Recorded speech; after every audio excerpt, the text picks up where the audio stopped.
The crystal wineglass shattered in my hand when my mother's words hit me. "You're dead to me," she said, voice as cold as the Christmas snow outside. Blood mixed with red wine across my palm, but the physical pain barely registered compared to the words slicing through 30 years of desperate hope. Across the perfectly set table, my father's eyes dropped to his plate. My sister Amelia's breath caught audibly. But it was Lucas, my fiancé, seated beside me, whose warm hand found my knee under the table that anchored me to reality as the room tilted. My mother dabbed her lipstick with a napkin, her wedding ring catching the chandelier light as she continued eating as though she hadn't just disowned her daughter. The sound of her fork against fine china seemed impossibly loud in the silence that followed. "My name is Rachel. I'm 29 and a journalist. This is the story of how I stopped performing for approval and orchestrated my own liberation. I grew up in Oak Ridge, a town where reputation outweighed authenticity. My mother, Barbara, treated our family like a corporate brand she managed. Every hair in place, every achievement displayed, every flaw concealed. Behind our Tudor home's perfect facade, I learned that love came with conditions I could never quite meet. Stand up straighter, Rachel. That article isn't something to brag about. Why can't you be more like your sister?" The constant corrections formed the soundtrack of my childhood. My father, Daniel, offered occasional sympathetic glances but never actual protection. "Your mother wants what's best," he'd whisper, patting my shoulder after particularly brutal criticisms. What she wanted was perfection, and I was stubbornly, painfully human. Amelia, 3 years younger, fit mother's mold effortlessly. Straight A's, concert pianist, impeccable posture. "Look how beautifully Amelia sits," mother would announce at dinner parties, her eyes sliding to me with the unspoken comparison. "You'll never measure up." As a child, I tried desperately. Ballet lessons I hated. Penmanship drills until my hand cramped. Frilly dresses that made me a target for schoolyard mockery. Still, mother's disappointed sighs filled our house like a persistent fog. By 15, small rebellions flickered to life. I wanted to join the school newspaper. She demanded debate club. "Journalism isn't a real career, Rachel. Lawyers make something of themselves." When I dyed a single streak of hair purple, she didn't speak to me for 3 days before dragging me to her salon and making me pay to fix it. Dad watched silently. Amelia thrived.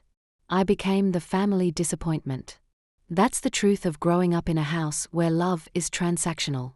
You don't stop wanting approval, you just learn you'll never be worthy enough to earn it. This realization, born in Oak Ridge and sharpened through years of conditional love, became the foundation of my decision that Christmas night. College was liberation. 3 hours away but a different universe entirely. Weekend visits became monthly. Monthly became holidays only. Distance granted courage. I switched from pre-law to journalism without warning her. When she discovered my betrayal, her voice cracked through my dorm phone like ice breaking. "You're throwing away your potential. We are not paying for you to waste our money." My roommate watched me sob into my pillow, but for once, I didn't yield. Dad offered quiet support. "Just do well, kiddo. That's all that matters." His words were kind but powerless against mother's disapproval. Graduation arrived with both pride and trepidation. Against my instincts, I moved back to Oak Ridge. The Herald offered an entry-level position, and student loans demanded payment. Back in her orbit, mother's control reasserted itself like frost creeping across a window. Daily texts about law firm openings. Sunday dinners that felt like interrogations. Then Lucas appeared. We met covering the fall festival, he photographing, me writing. Kind eyes, steady presence, and the first person who seemed to see me clearly. When I brought him home, mother's gaze slid over his tattoos like they were evidence at a crime scene. "He's not stable, Rachel," she pronounced later. "You need someone who can provide." As if I weren't already supporting myself. Dad attempted small talk. Amelia smiled politely. But mother ensured her disapproval saturated the room like heavy perfume. Lucas held my hand under the table, a quiet rebellion, warm and defiant. As weeks passed, I clung to him not from desperation but recognition. He saw the real me, not the failure version Mother had constructed. Thanksgiving passed in tense silence. Christmas approached like gathering storm clouds. Mother called one evening, voice artificially sweet with undertones of steel. "Will Lucas be joining us for Christmas dinner?" "Yes," I answered steadily. "He doesn't have family nearby. I want him there." A pause stretched between us, taut as a wire. "Christmas dinner is for family," she finally said. "If you insist on bringing your photographer friend, make sure he looks appropriate." Photographer said the way someone might say felon. I hung up and sat in the dark. Lucas found me there. "Do you want me to come?" he asked gently. I looked at him, fighting tears. "She's going to make it miserable." His answer was simple. "I'm not letting you face her alone. We are a team." That night, something solidified within me. I was ready to stop bending, ready to choose authenticity over performance. The stage was set for the Christmas confrontation that would redefine everything. They thought I would sit quietly. They were wrong. Christmas Day arrived with snow dusting rooftops like confectioner's sugar, concealing something bitter underneath. I stood before the mirror, smoothing my emerald sweater dress, hair pinned neatly. Lucas buttoned his crisp shirt, silver earring still in place despite Mother's certain disapproval. "Ready?" he asked. I nodded, dread coiling in my stomach like a spring. We carried wrapped gifts, homemade cranberry sauce, and a silent agreement. We would leave the moment it became unbearable. The door swung open to reveal my mother's practiced smile. "Merry Christmas, dear." "And Lucas, how nice." Her eyes performed a swift inventory, cataloguing perceived imperfections. Inside, the tree glowed with mathematical precision. Not a single homemade ornament among the coordinated gold and burgundy decorations, just her perfectly curated kingdom. My father rose from his armchair, genuine warmth in his smile. "There's my girl." He hugged me tightly, then shook Lucas's hand firmly. "You're welcome here, son." Amelia sat beside Gregory, her investment banker boyfriend. She flashed me a guilty smile, a silent apology across the room. We exchanged gifts with mechanical politeness. Mother admired her designer handbag with rehearsed delight, subtly checking the label. Dad genuinely loved his book. Amelia twirled her new scarf. Lucas offered wine and Belgian chocolates. "Thank you," Mother said flatly. "Rachel, help me in the kitchen." In the kitchen's false privacy, she leaned close, voice dropping. "You've gained weight since Thanksgiving." Her fork scraped gravy with unnecessary force. "Did you even follow my recipe?" I stacked dinner rolls with practiced calm. "Yes, Mother." A lie. I'd reduced the sugar. At the table, Lucas sat at the far end, partially obscured by an enormous poinsettia. Dad attempted rescue. "Rachel's been writing wonderful pieces at the Herald." "That's nice," Mother replied coolly, though Law would have been wiser. Lucas spoke up. "Her editor says she's being considered for feature writer. Readers connect with her work." Mother's smile tightened like a vice. "How lovely, but the compensation must be quite modest." Fork scraped china. Conversation pivoted to Amelia's promotion. I shrank, appetite vanishing. Then Dad innocently asked, "Any plans for the new year?" Lucas squeezed my hand under the table. "We are considering Seattle. There are bigger opportunities for both of us." The table crystallized into silence. "Seattle," Mother repeated. "Across the country." "It's a chance, Mother," I said.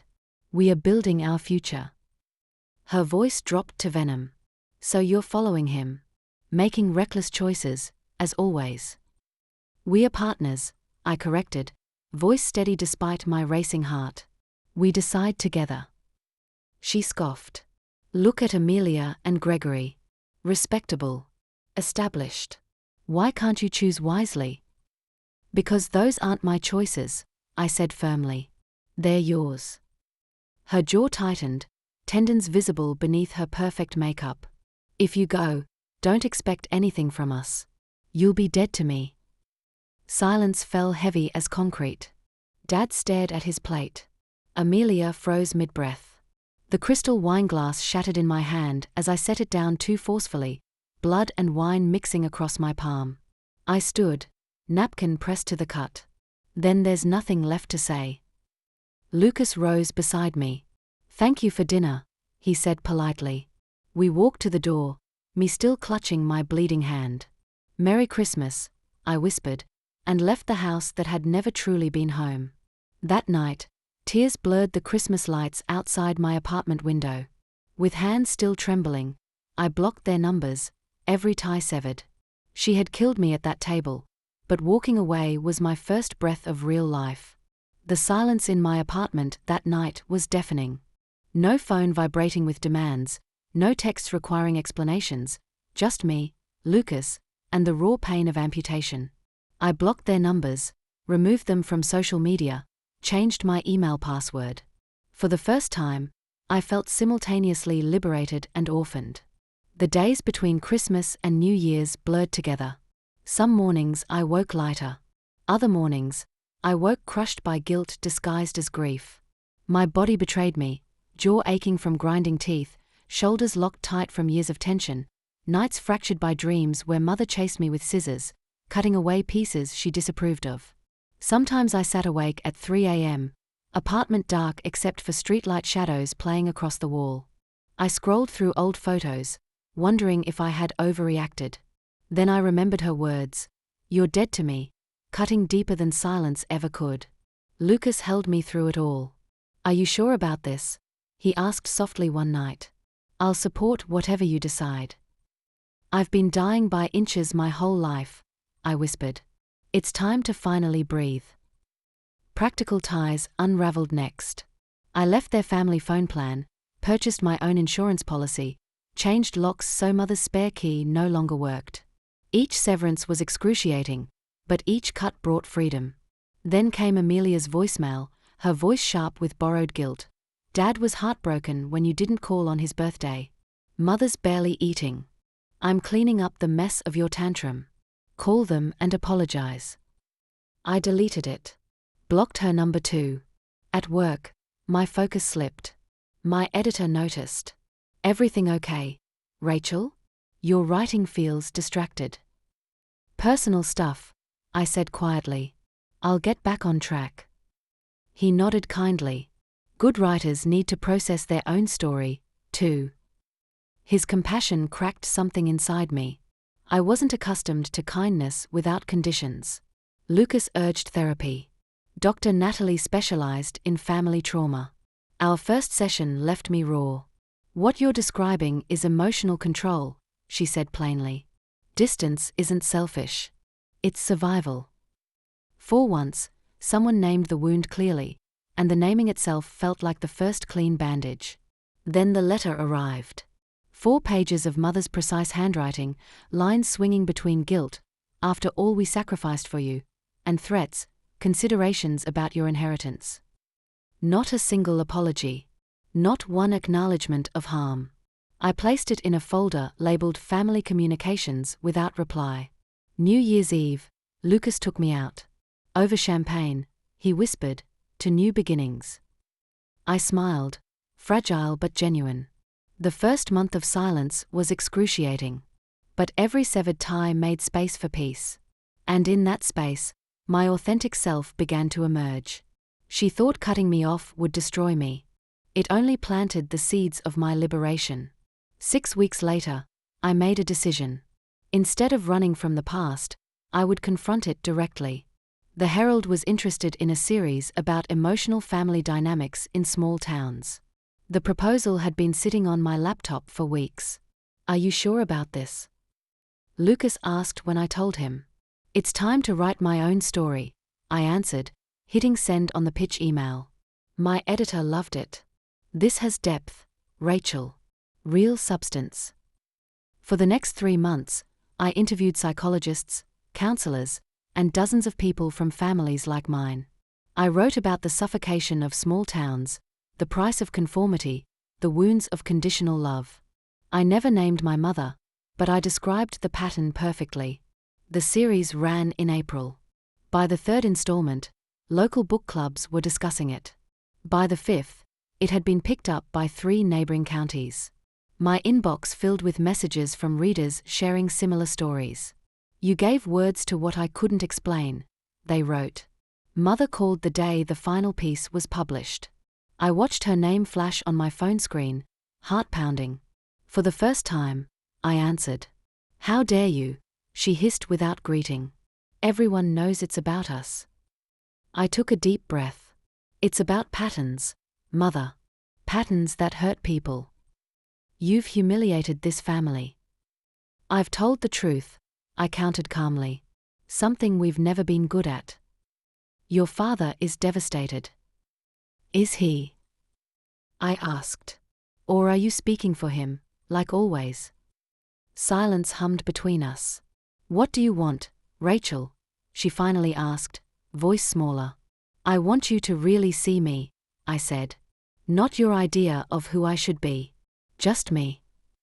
'I don't understand what that means.' 'I know,' I said softly. 'That's the problem.' I ended the call feeling strangely calm.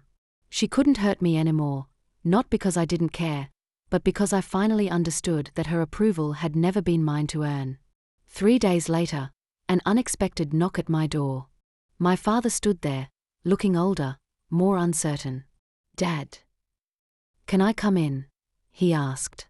We sat in awkward silence until he spoke. 'I read your articles,' he said finally. 'All 6 of them.' I waited, heart pounding. I never realized. He began, then stopped. 'I thought staying quiet would keep peace. I didn't understand I was letting her hurt you.' Tears filled my eyes.